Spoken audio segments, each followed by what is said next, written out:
"You're back early," the woman said as she sat up on the booth, looking straight at me. "I run a rundown pub. One day, while I was out, I saw a woman. She looked pale and her steps were unsteady. She would stop, then start walking again, repeating this several times until she finally collapsed. I took her to the booth in my nearby pub and stayed up all night taking care of her. The next morning, when her condition stabilized, I went out shopping alone. However, when I returned, the area around the pub was noisy for some reason. Taking a closer look, I saw people who seemed to be reporters surrounding the pub with notepads and recorders. What's going on? Unable to grasp the situation, I entered the pub through the back door, where the awakened woman greeted me. And then, she told me something astonishing. "My name is Jake. Taking over this pub had been my dream since I was a kid. The pub was always bustling. One draft beer, coming right up. Here's your fried chicken." My parents would go back and forth between the kitchen and the dining area, their voices bright. Friday and Saturday nights were always busy, but they never looked troubled and always served customers with a smile. The pub had counter seats and booths. Families often sat at the booths, while solo customers usually sat at the counter. Sometimes, customers who met for the first time at the counter would have lively conversations, and cheerful laughter could be heard throughout the pub. In the lively atmosphere, both drinks and food were enjoyed, and the plates left behind after customers departed were always clean. Few people left leftovers, and I clearly remember my parents looking happy as they washed the dishes. "Jake, you gonna work here too someday?" Whenever regular customers asked me that, I would nod vigorously, even as a small child. "Yeah, I'm gonna make this pub even more successful and make it a fun place." Many of the regulars were families. We prided ourselves on being a pub where children could also have fun, and we had popular dishes like burgers, burritos, and nachos that people of all ages enjoyed. I wanted to create a beloved pub that those children would come to even when they grew up and had kids of their own someday. That was my dream, but I ended up taking over the pub much sooner than I expected. My parents died in a traffic accident while out buying supplies.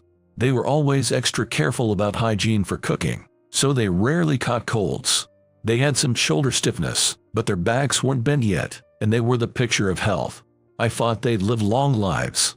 I can't believe they're gone from this world. My mind went blank. Relatives helped with the funeral and such, but honestly, I couldn't do anything.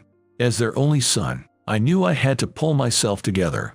That feeling existed in a corner of my heart, but I just couldn't get my engine started and my body wouldn't move.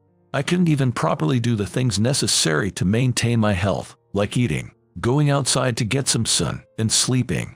"Jake, if you're ever in trouble, just let us know." Both relatives and regulars said that, but I could only nod vaguely, unable to get the words out. The pub had been closed for a while due to the funeral and other matters, but we were finally ready to reopen. However, I was supposed to train under my parents before taking over, but I hadn't even done that satisfactorily. In other words, I was in a state of being completely unprepared. Naturally, I couldn't run the pub as well as my parents.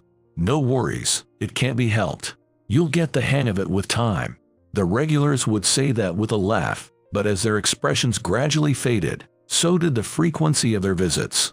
I could never do things the way my parents did. The flavors of my dishes never came close to theirs. The pub, once filled with smiles, was now so quiet it was hard to believe it was the same place. It'll probably never be the same as it used to be. Maybe the regulars were disappointed by the change too. Customers stopped coming, and now the pub is so deserted you can hear a pin drop. The pub deteriorated rapidly, as if time had suddenly accelerated. I tried my best to maintain the exterior and interior the way they were when my parents were alive, but with no one visiting, cleaning became minimal and the place started to look vastly aged. The pub is now a complete wreck, a mere shadow of its former self. The white curtains, once regularly washed to maintain their cleanliness, are now frayed, unwashed, and yellowed, completely transformed. Several of the orange light bulbs that once glowed softly have burned out, but I've left them as is, so the pub is dimly lit. The silverware containers and napkin holders on each table are empty, but I haven't even noticed they are missing. I'm a complete failure as a restaurant owner. However, With my heart as worn down as a pub, I had no energy to do anything about it. I didn't try to restore the pub to make it more inviting for customers, nor did I try to bring people in. "Hey, Jake." My friends would occasionally drop by. Their expressions were complicated, brows furrowed in a way that hinted at pity. Even when I served them drinks and food, they never looked genuinely happy. Well, of course, I was serving them with lifeless eyes, so there's no way I could make customers enjoy themselves. I close my eyes and recall how my parents used to serve customers. They were always smiling. That's why the customers would all smile too. I have to start by smiling myself. But even when I tried to smile, my mouth would just twitch and I couldn't form a proper smile anymore.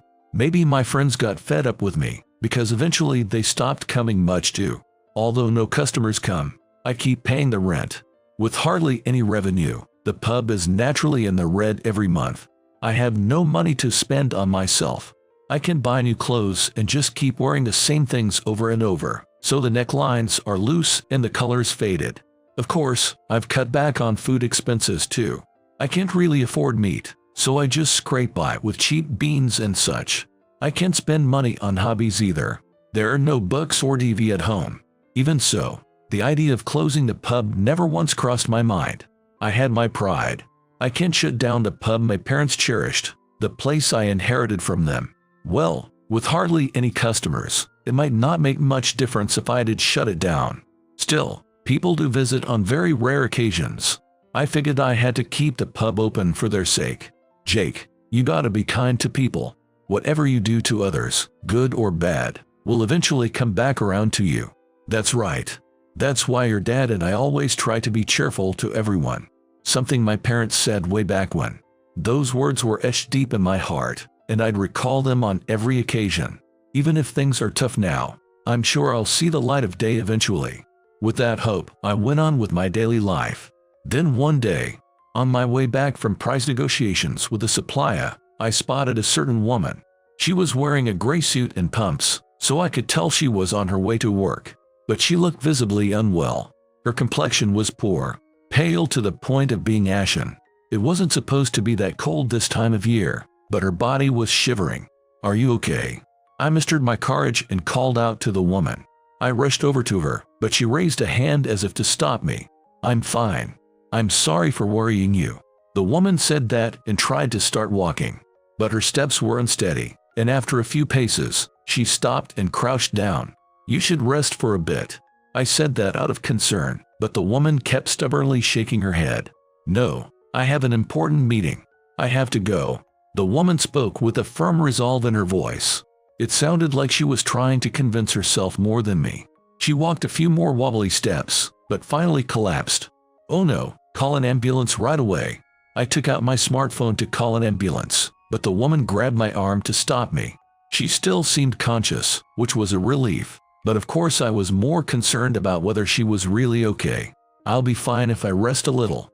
Do you have anything sweet I could have?" The woman spoke in desperation, her words broken up by the cold sweat on her brow. I took out a taffy from my bag and handed it to her. "Are you sure you're okay? You don't need to go to the hospital," she said again. "I'll be fine if I rest a bit." So I decided to take her to my nearby pub. I moved a table out of the way so she could use the booth seats, and stacked some thin seat cushions to make a pillow. She looked much better after just a short nap, but still far from fully recovered. I asked her permission before feeling her forehead, and she had a very high fever. I put ice packs and wet towels on her forehead to cool her body down. When they got warm, I'd replace them with cold ones. I repeated this several times, attentively taking care of her. The next morning, I headed out to do some shopping, leaving the woman resting. The unique heaviness throughout the body after an all-nighter, the stiffness in the neck and back, and the droopy eyes. Partway down the street, I stopped and checked that I wouldn't be a bother to anyone, then stretched with all my might. My joints crackled satisfyingly. Perhaps thanks to my all-night caregiving, the woman was doing much better by morning. Her forehead was no longer hot, and her labored breathing had stabilized. Figuring it'd be okay to leave her for a bit, I went out. I looked at my shopping list and tossed the necessary items into my basket. With customers scarce, the number of people visiting the pub per day could be counted on both hands. So I figured it'd be a waste to buy in bulk from vendors and took to buying the bare minimum only after using up what I had. Here's your change. The cashier, whose face I'd gotten used to seeing, always served me with a bright smile. That expression was almost too dazzling for me. I wondered if anything would change if I put on a cheerful face like that. With an emotion akin to envy, I gathered my bag groceries and headed home. But as I neared the pub, I sensed something off and stopped in my tracks. There was a crowd gathered around the pub, even though it was nowhere near opening time. I got a little closer to check out the situation and realized those people didn't seem to be customers there for the pub. They were carrying notepads and voice recorders, looking like reporters. I hurried in through the back door. "You're back early," she said, sitting up and looking straight at me. She must have woken up while I was out. Who are all those people in front of the pub? Unable to grasp the situation, I listened as the woman politely explained. It turned out she was Rachel, the CEO of a major restaurant chain. The name of her company surprised me. They were so well known. They had at least one restaurant near every train station all over the country. She said she had suddenly fallen ill and gotten unsteady on her feet yesterday on her way to a business meeting. Hearing that, I recalled her saying something about an important meeting. She had woken up earlier and contacted her company to let them know she was okay, but apparently they had been in an uproar since yesterday, thinking the CEO had gone missing. The media had even gotten involved. Now that her whereabouts were known, the fact that she was at this rundown pub became a juicy story, and reporters were swarming the place. After explaining the whole sequence of events, she turned to me. "Thank you so much for your help. I'd like to repay you somehow." Even if she offered, there was nothing I wanted or needed her to do for me. I thought about it for a bit but couldn't come up with anything, so I slowly shook my head. "No, it's fine. You don't need to repay me." "I see." Rachel stood up, sounding a bit dissatisfied, and walked around the pub. She placed a hand on the counter, peeked into the kitchen, and flipped through the menu. Then she turned back to me. "This pub looks like it could go under any day now." Her matter-of-fact words made me let out an involuntary groan. I had thought the same thing myself, but it stung to hear someone else point it out so bluntly. "Well, yeah, this was my parents' pub, but they passed away, so I ended up taking over." As I explained the circumstances, Rachel nodded firmly. "I understand. In that case, let me help you revive this pub." I tilted my head at her bold, confident declaration. "For now, I'll observe for a week. Then we can come up with a plan." Rachel sat in a corner of the pub, intently watching me work. Her gaze made me feel a bit awkward. There were a few reasons for that. First, it's hard to relax when someone's staring at you so intently. And second, with no customers coming in, there wasn't really any work for her to observe. Even when people did come, it was just sympathetic friends or regulars who knew me well. There were no new customers at all. In front of the people who knew me well, I couldn't help but let my guard down. My welcome, "One fried chicken coming up," and "Thank you very much," would come out quietly, and I couldn't move briskly. In my head, I knew I wasn't providing good service. It was a far cry from how my parents used to be. The regulars must have been thinking the same thing. Rachel watched all this without saying a word, piercing me with her sharp gaze. It felt like she could see right through into my heart, making my back tingle with a strange sensation. But apparently she couldn't bear to just watch anymore, because before the week was up, she started giving me advice. "Jake, do you not actually want customers to come in the first place?" "Huh? I don't sense any desire on your part to entertain or please the people who do come." I bit my lower lip. The reason I couldn't immediately deny it was because I did have those kinds of feelings, at least to some degree. I may have been so focused on just keeping the pub open that I wasn't valuing each individual person who came here. No, well, it's just that my parents suddenly passed away, so they never taught me any of the know-how of running a business. That's why I don't know where to start. Isn't that just an excuse? Her words were so on point, it was like I could hear a dramatic sound effect. It felt like being slashed with a blade of pure, untainted pain. If you were serious about learning, you could have found opportunities any time. Even if not from your parents, you could have learned about restaurant management from books. Isn't the reason customers stopped coming because you were wallowing in grief, thinking it couldn't be helped if you couldn't do it? I couldn't say a word in my defense. All I could do was lower my head and clench my fists. I wanted to escape from her gaze, as straightforward and unclouded as her words. In her crystal-clear eyes, I saw my own foolish face reflected. The immature me who took no action to change the situation, just complained and gave up thinking it couldn't be helped if I couldn't do it. Even for the customers who finally do come, you just serve the usual dishes and grumble. Who comes to this pub to listen to the owner gripe? What you need to do isn't improve your cooking skills, it's to cleanse your heart, clean up the pub, and polish your customer service. She was completely right. Rachel hadn't actually done it, but I felt like I'd been slapped awake on both cheeks. I clapped my own face firmly between my hands and looked up at her with determination. I'm gonna change. I want to bring back the lively atmosphere this pub had when my parents were here. From then on, Rachel's strict coaching began. As I worked, I'd hear comments from the corner of the booth like "you're not smiling" and "stand up straight." I could be conscious of it in that moment, but a few minutes later I'd revert back unconsciously. So sometimes the same advice would be repeated hundreds of times a day. Honestly, at first I found it annoying. Just because my back was hunched didn't mean anyone was looking, I thought. But then it hit me. This is exactly the kind of slacking off she was talking about. If I didn't make it a habit normally, there's no way I'd be able to put it into practice right away when a customer did come. Once I started thinking that way, I became more receptive to her coaching. I also started gradually making changes, not just to my own posture but to the cleanliness and appearance of the pub. I began by polishing everything until it sparkled every day, and tried to be mindful of adding color with small decorations and such. You often hear the saying, a disorder of one's room reflects a disorder in one's mind. I guess the same is true for a pub. As things got tidier, my own feelings started to clear up too. Around the time the pub got clean, customer traffic gradually started to pick up.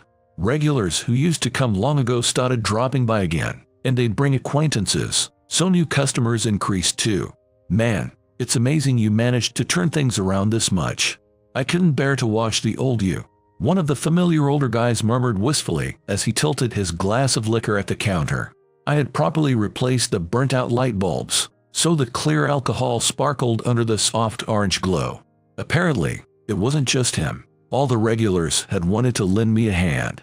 But with nothing they could do, it had gotten too painful for them to watch the pub grow more and more desolate, so they had stopped coming. It wasn't that they had lost faith in me and stopped visiting. The old guy looked so apologetic that I almost felt sorry for him.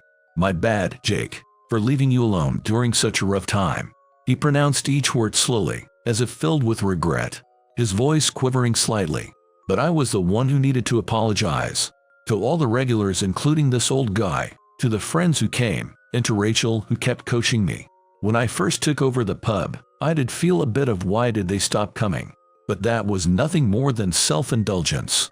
I was just weak-hearted. I had this naive idea that as long as I had the pub, things would work out somehow. As I apologized, the old guy and regulars sitting at other tables hurried over to stop me, saying, "What's this now? And cut it out, Jake." The pub's popularity didn't just spike temporarily and then quickly drop off again. Customers gradually increased and the business saw a gentle upward trend. And now, the same lively atmosphere as before had returned. "Here's your whiskey. Sorry for the wait. Here's your nachos." The mumbling me from not too long ago was nowhere to be seen. Seeing me speaking up so as not to be drowned out by the bustling pub, one regular paid me a kind compliment. "Jake, you're starting to look like your old man and lady." As the number of customers increased, there were inevitably times when I couldn't handle everything alone. Rachel was there as an advisor, so I was the only one actually working. My parents, who could work 5 times as efficiently as me, had managed with just the 2 of them. There was no way I could keep up on my own. Realizing this, I decided to hire 2 part-time workers. Both of the part-timers had come to eat at this pub with their families when they were kids. I never forgot the food I had here long ago. I loved that warm atmosphere that made everyone smile. The one who told me that was Natalie, the part-time leader. Perhaps recalling old memories, her eyes, which always gave a gentle impression with their slight droop, looked even warmer and softer. She worked almost every day and supported me. She was always properly observing her surroundings, considering what was needed. and working efficiently. Mainly, she served customers by bringing out dishes, but she gradually memorized recipes and became able to make light appetizers too. Hey, Jake. Natalie. Now the regulars remembered her name and watched over her kindly, like she was a relative. Jake, did your cooking skills improve again? This is delicious. Natalie's getting better at pouring beer too. You can make a nice foam now. They praised us one after another, and Natalie and I looked at each other and laughed. It may be strange for me to say this, but I wonder if the customers see us like my parents back then. Thinking that makes me feel shy in a different sense. Since we spent time together at the pub almost every day, it didn't take long for the distance between us to shrink. A long time ago, your parents told me, someday when you have kids, make them warm meals like the ones you eat here. I still remember it clearly. I don't have my own children yet, but whenever I invite friends over, I always make sure to serve them food. She said she had been practicing cooking since around elementary school and was particularly good at fried foods. She wanted to get closer to replicating my parents' fried chicken, but apparently it still wasn't going well. When my friends told me it was delicious, I was so happy. It made me want to try hard to make even tastier things. I understood that feeling well. The times when customers said it's delicious stuck with me and became my driving force. Listening to Natalie's story, I became certain that she and I could protect this pub forever. It seems my role here is finished. Rachel murmured unexpectedly one day, sometime after the pub had gotten on track. Observing the pub's sales, the atmosphere inside, and the employees' demeanor, she told me she didn't think there was anything to worry about anymore. Before I knew it, you even got yourself a girlfriend. I feel like I'm in the way. Rachel pursed her lips a bit, looking almost sulky. Natalie and I, who had been standing next to each other, hurriedly turned away and put some distance between us. Actually, we had started dating a little while ago. I confessed my feelings to her and she said yes. We hadn't told anyone else in particular, but apparently it was obvious from our vibe. Well, I think you'll be fine if you keep this up, Rachel said, and I thanked her.